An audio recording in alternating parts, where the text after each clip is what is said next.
to kill Ronald Taverner, either past or future self, one of the selves, to kill him so that they wouldn't meet.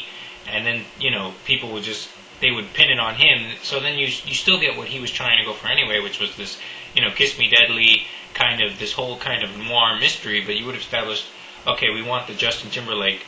The government goes and says, we want Pilot Abeline. He's already a sniper. He already has motive to kill this guy. So just kill one of them. That way when he dies, then it'll be all over the news and everything, and it'll say, well, he gets revenge for the friendly fire, for the frag. And then you could put all the twists and turns of the fact that,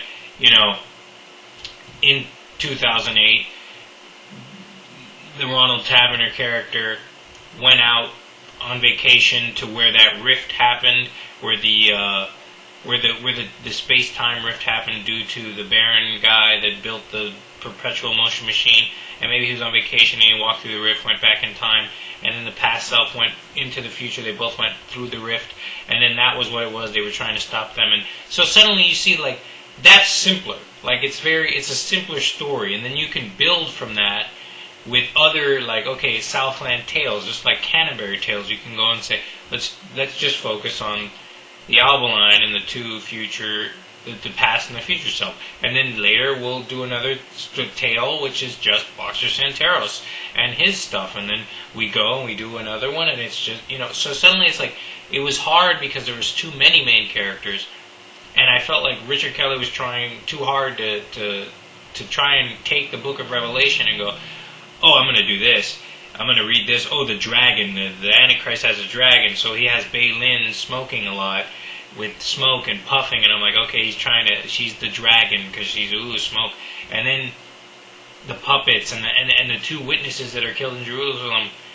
And, he doesn't really read into it. It could have been two Jehovah's Witnesses. It didn't have to be witnesses to, actual murder and Jerusalem. And it was like he was trying to sit down and go, this is my interpretation of what the Book of Revelation is going to be, and it's going to involve time travel in Los Angeles and all this stuff.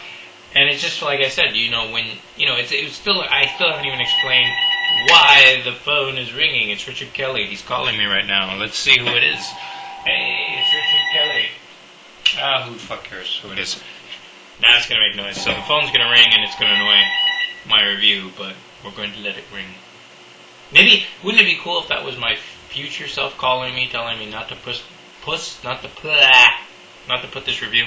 Anyway, the point is like what I'm saying, Southland, I felt like I said, there's a lot of story, that, you have there's a lot of characters, Kristen Al's character, there's a lot,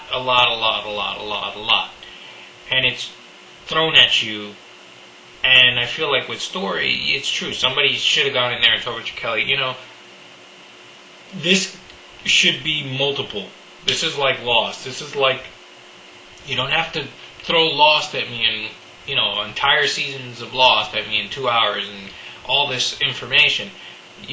Have faith in your audience, follow a character, pick a protagonist, and go along with them. And I know that, Doctor Strangelove, there are movies that do multiple protagonists, but still the ends is the same, In Doctor Strangelove, it was all about, okay, this general went crazy, and we have to stop this general from blowing, basically, we have to stop him because he gave the order to go, the people in the plane to fire upon the enemy, the Russians.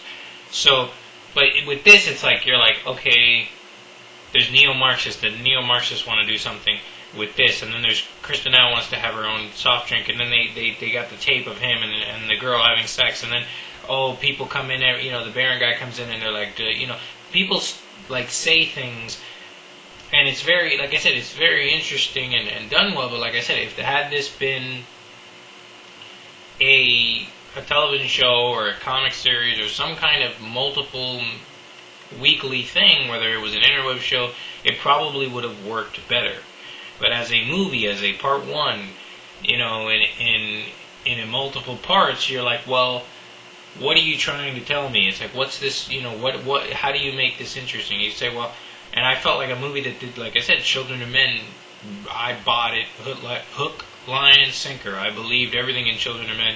I love that we followed that one character and he was involved in all this, and I felt that, with these kind of movies, sometimes I feel like this is, like I said, this failed, and that it was trying to do too many things and tell too much story, and it's not, you have to watch it multiple times, but you're like, you look at the Pilot Albaline character, and there's a moment where, he starts seeing the killers. He starts seeing all these things that I've done.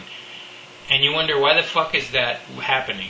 There's no, in the context of why is it happening, it just felt like Richard Kelly sat down and said, I love this song, and a soldier can go, I got soul, but I'm not a soldier. Oh, I'm going to have a soldier say it. And you're like looking at it going, but the context of it is like, well, what was the point of this? First of all, the choreography wasn't that great. It wasn't like the Big Lebowskis where they did break out, but at least it was, it looks like a music video moment, and Justin Timberlake's not really doing much there, and there was no point to it. It was like he didn't even commit to the entire song and in the context of it.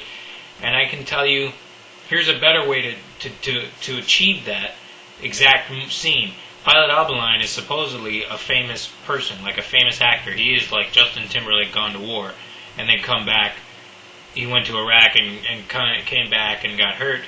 So you wonder, wouldn't it have been better if Pilot Albaline was making a lot of money from selling Food Karma, which he was, but a lot of POWs, or a lot of, not POWs, but a lot of people who were drafted, or soldiers, or veterans, people who'd come back, that their time was done. Maybe he was having a huge party, and then at that party, he hired some choreographer girls, some stripper girls, like the girls that you saw, and then he paid them to sing that song and start, going around and getting the guys hot and horny or whatever, getting the soldiers, whatever. Like, then you establish in the context, now you know why they're singing, now you know why the song's there, now you know why you're doing all that, and it makes sense. It's not just some random, here's a bunch of girls, and then Justin Timberlake walking around, and you're like, from the story point of view, that's just somebody just stopping the movie to go, I like this song, let's put it in the movie.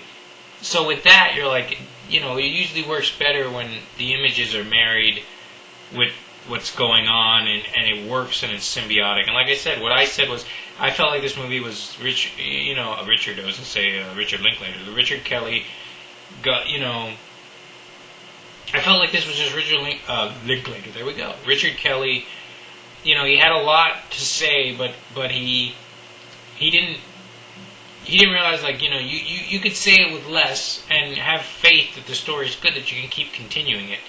You could have just followed the Pilot Albaline character, and little hints of there's Boxer Santeros, and you could have put them in a little bit the same way that Sin City did, where you're like, Sin City is perfect, where you were like, oh, there's Marv and Dwight's story, but we're not going to talk about him yet. But Sin City worked in that sense of it understood it's telling a story. This is Dwight's story. This is what Dwight's doing. And then you look at Marv. This is what Marv is doing now. And it did it quick and visually and all that, but you were following one guy. You were following Hartigan, Dwight, and Marv. And this you're like, well, there's Boxer Santeros, and there's Pilot Albaline, and then there's the Ronald Tavener, and they seem like they were the three main characters. But the way that they intertwine is just like, you're sitting there going, how the fuck does Pilot Albaline's character, is he able to narrate for other people? How is it I'm going to narrate and tell you all the things that, I firsthand experience would have never been able to know. And then, so you see what I'm saying? So you're just, it's better when you have that singular kind of Sin City kind of, oh, we're